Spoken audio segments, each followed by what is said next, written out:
నమస్తే, నేను శివల కృష్ణాంజనేయులు. ముఖ్యమంత్రి వైఎస్ జగన్మోహన్ రెడ్డి ఎన్నికల శంఖారావాన్ని ప్రారంభించబోతున్నారు. ఇప్పటికే వైఎస్ఆర్ కాంగ్రెస్ పార్టీ ఎమ్మెల్యేలు అదేవిధంగా ఎంపీలకు సంబంధించినటువంటి మార్పు చేర్పులు, కొంతమందిని తొలగించి ఓడిపోతారనేటువంటి దాని మీద కొత్త ముఖాలను తీసుకురావటం, ఒక చోట నుంచి ఇంకో చోటకు మార్చటం, ఎంపీలను ఎమ్మెల్యేలుగా పోటీ చేయించడం, ఎమ్మెల్యేలను ఎంపీ అభ్యర్థులుగా రంగంలోకి దించడం, ఇవన్నీ కూడా ప్రక్రియ కొనసాగుతున్నటువంటి పరిస్థితి ఉంది.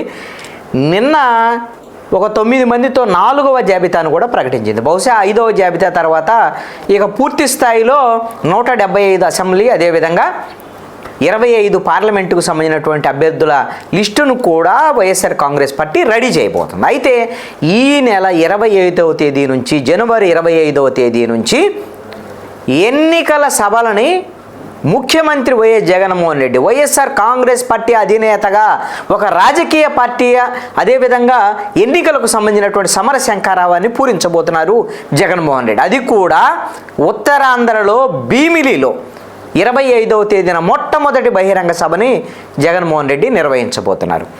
ఈ బహిరంగ సభ తర్వాత కంటిన్యూస్గా బహిరంగ సభలు, దీంతో పాటుగా జగన్మోహన్ రెడ్డి ప్రజలకు దూరం అయ్యారు, కార్యకర్తలకు దూరం అయ్యారు, కార్యకర్తలకు అందుబాటులో లేరు, ఇలాంటి చర్చలు జరుగుతున్నటువంటి నేపథ్యంలో ప్రతి నియోజకవర్గం నుంచి 175 అసెంబ్లీ నియోజకవర్గాల్లో, ఒక్కొక్క నియోజకవర్గాల్లో 1000 మంది వైఎస్ఆర్ కాంగ్రెస్ పార్టీ కార్యకర్తలతో నేరుగా జగన్మోహన్ రెడ్డి ఇంటరాక్ట్ కాబోతున్నారు. వాళ్ళందరితో ఆ నియోజకవర్గంలో ఉండేటువంటి పరిస్థితులు ఏంటి, ఇబ్బందులు ఏమిటి, ఇప్పుడు ఉండేటువంటి ఈ ప్రభుత్వ సంక్షేమ కార్యక్రమాలు ఏ విధంగా ప్రజలకు చేరుతున్నాయి, ఏమైనా ఇబ్బందులు ఉన్నాయా, ఇంకా ఏమైనా సంక్షేమ పథకాలు అదనంగా కావాలని ప్రజలు కోరుకుంటున్నారా, ప్రతిపక్షాలకు సంబంధించినటువంటి పరిస్థితి ఏమిటి, ప్రభుత్వానికి మీద ఈ రోజున ప్రజలందరూ నమ్మకంతో ఉన్నారా, ప్రజల్లో ఏమైనా వ్యతిరేకత ఏమైనా ఉందా, ఆ వ్యతిరేకత ఉంటే ఏ విషయంలో వ్యతిరేకత ఉంది, దాన్ని ఏ విధంగా మనం మార్చుకోవాలి, ఎన్నికల సమయంలో ప్రజలకు మరింత దగ్గర కావటం కోసం వైఎస్ఆర్ కాంగ్రెస్ పార్టీ ఏ కార్యక్రమాలతో ముందుకెళ్ళాలి, ఇవన్నీ అంశాలను కూడా ఒక దిశానిర్దేశం ముఖ్యమంత్రి జగన్మోహన్ రెడ్డి ఆ నియోజకవర్గంలో ఉండేటువంటి 1000 మంది కార్యకర్తలతో నేరుగా ఇంటరాక్ట్ కాబోతున్నారు. వాళ్ళందరితో కూడా ఆయన నేరుగా మాట్లాడబోతున్నారు. వాళ్ళ అభిప్రాయాలను కూడా జగన్మోహన్ రెడ్డి తీసుకోబోతున్నారు. ఇది ఖచ్చితంగా వైఎస్ఆర్ కాంగ్రెస్ పార్టీ విస్తృతంగా జనంలోకి వెళ్ళటానికి ఉపయోగపడేటువంటి కార్యక్రమంగా ఉండబోతోంది.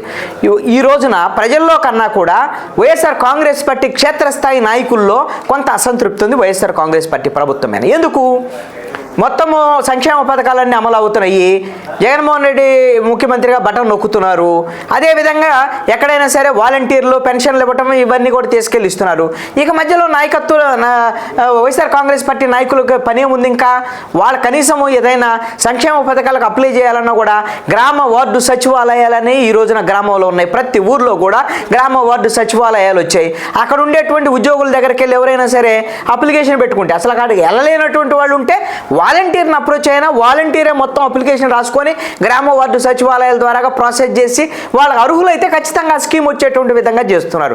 మరి ఇలాంటి పరిస్థితుల్లో క్షేత్రస్థాయిలో ఉండేటువంటి నాయకులు ఇక మమ్మల్ని ఏమి ప్రజలు పట్టించుకుంటారు అనేటువంటి అసంతృప్తి ఉన్నటువంటి పరిస్థితుల్లో ఈ విధంగా మనం ప్రభుత్వానికి ప్రభుత్వం తరపున ప్రజలకు సేవలు అందించాము. ఈ విధంగా వచ్చే ఎన్నికల్లో మనం గెలుచుకుంటే రేపొద్దున అభివృద్ధి కార్యక్రమాలను మరింతగా వేగంగా ముందుకు తీసుకెళ్ళడానికి అవకాశం ఉంటుంది. మీ అందరినీ కూడా ప్రభుత్వంలో మేము భాగస్వాములు చేస్తాం. ఒక అవినీతి లేనటువంటి ప్రభుత్వం పాలన మనము ప్రజల వద్దకే ఈ రోజున గ్రామ వార్డు సచివాలయాన్ని తీసుకెళ్లేటువంటి విషయాన్ని, మన బలం ఇది అనేటువంటి విషయాన్ని ఈ రోజున క్షేత్రస్థాయిలో ఉండేటువంటి వైఎస్ఆర్ కాంగ్రెస్ పార్టీ నాయకులకు ముఖ్యమంత్రి నేరుగా వాళ్ళందరితో మాట్లాడి కరచాలనం చేసి ఆలింగనం చేసుకొని వాళ్ళతో మాట్లాడి మమేకమయ్యి వాళ్ళందరినీ కూడా ఈ రోజున రాష్ట్ర వ్యాప్తంగా ఎన్నికల రంగంలోకి దించాలనేటువంటి ప్రయత్నాలు జగన్మోహన్ రెడ్డి చేస్తున్నారు. ఇది ఒకవైపున బహిరంగ సభలు, ఒకవైపున ఈ క్షేత్రస్థాయిలో నాయకులతో మీటింగులు, మరోవైపున ఎమ్మెల్యేలు, అదేవిధంగా కొత్తగా వచ్చినటువంటి ఎమ్మెల్యేలు, పాత ఎమ్మెల్యేలు రానటువంటి ఎమ్మెల్యే అవకాశం కోల్పోయినటువంటి వాళ్ళు, వీళ్ళ మధ్య ఏమైనా విభేదాలు ఉంటే వాళ్ళకు సంబంధించినటువంటి విషయాల్లో ఆయా నియోజకవర్గంలో ఉండేటువంటి ముఖ్యమైనటువంటి నాయకులు పిలిచి వాళ్ళతో నేరుగా ఒక 10 మందో 20 మందో 50 మందితో వాళ్ళతో మాట్లాడేసి అలాంటి సమస్యను లేకుండా చేసేటువంటి విధంగా ఇవన్నీ కూడా ఫిబ్రవరి 15వ తేదీలోగా మొత్తం కంప్లీట్ చేసేసి పూర్తి స్థాయిలో 20వ తేదీ నుంచి బహిరంగ సభలు జరుగుతూ ఉంటే నియోజకవర్గాలకు సంబంధించిన సమావేశాలు జరుగుతాయి. ఎక్కడైతే ఈ ఘర్షణలు ఉన్నాయో ఎక్కడో చోట ఘర్షణలు ఉంటాయి. ఎందుకంటే ఇప్పుడు 50-60 మంది అభ్యర్థులు మారుస్తున్నారు, ఎంపీ అభ్యర్థులు కూడా కొంతమందిని మారుస్తున్నారు. ఇలాంటి సందర్భంలో పాత కొత్త కలయిక దీంట్లో కొంత ఘర్షణలు ఉంటాయి. కాబట్టి నేరుగా ఇప్పుడు జగన్మోహన్ రెడ్డి మాట్లాడాలి అంటే అంతకుముందే ఒక 4 దశల్లో కొన్ని ప్రాంతాల నుంచి విజయసాయిరెడ్డి, సజ్జల రామకృష్ణారెడ్డి కొన్ని ప్రాంతాల వాళ్ళతోనూ, అదేవిధంగా వైవి సుబ్బారెడ్డి కొన్ని ప్రాంతాల వాడితో, అదేవిధంగా పెద్దిరెడ్డి రామచంద్రారెడ్డి వీళ్ళు మాట్లాడుతున్నారు. వీళ్ళు కూడా వాళ్ళ స్థాయిలో కూడా పరిష్కారం కానటువంటి ఏమైనా వివాదాలు ఉంటే నేరుగా జగన్మోహన్ రెడ్డి మాట్లాడేటువంటి ప్రయత్నం అయితే చేస్తున్నారు. ఇప్పటికే తెలుగుదేశం పార్టీ వైపు నుంచే రాకదలరా అనేటువంటి బహిరంగ సభలో రోజుకు 1-2 సభలు నిర్వహిస్తున్నారు చంద్రబాబు నాయుడు. ఆయన ఎన్నికల సభల కింద ఇది నిర్వహిస్తున్నారు. అయితే జనసేన అధినాయకుడు మాత్రం వీళ్ళిద్దరూ చంద్రబాబు నాయుడు, పవన్ కళ్యాణ్ వీళ్ళిద్దరైతే ఇళ్లలో కలుస్తున్నారు. కానీ బహిరంగ సభల్లో రాకదలరా బహిరంగ సభల్లో అయితే పవన్ కళ్యాణ్ ఇప్పటి వరకు పాల్గొని ఉండలేదు. మరి భవిష్యత్తులో పాల్గొంటారో లేదో అనేది తెలియదు. నేరుగా లేదంటే పవన్ కళ్యాణ్ ఏదైనా వారాహి విజయయాత్ర ప్రారంభం అయిద్దామో తెలియదు. కానీ పవన్ కళ్యాణ్ అయితే మాత్రం బహిరంగ సభల్లో అయితే ఇప్పటి వరకు అలాంటి కార్యక్రమాలను ప్రారంభించి ఉండలేదు. పొత్తు తర్వాత నారా లోకేష్ అయితే యువకాలం ముగిసిన తర్వాత ఆయన ఇంటిలో కార్యక్రమాలు, అదేవిధంగా వాళ్ళ మంగళగిరి నియోజకవర్గంలో ఉండే కార్యక్రమాలకే పరిమితం అయ్యారు.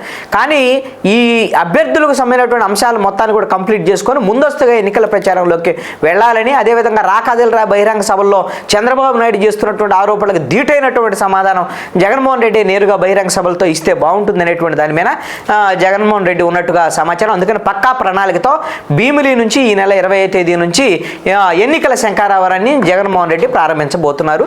మరి ఈ ఎన్నికల శంఖారావం ఏ విధంగా సక్సెస్ అవుతుందా, ఏ విధంగా ప్రజలు రిసీవ్ చేసుకుంటారు ఏంటి అని చూడాల్సినటువంటి పరిస్థితి.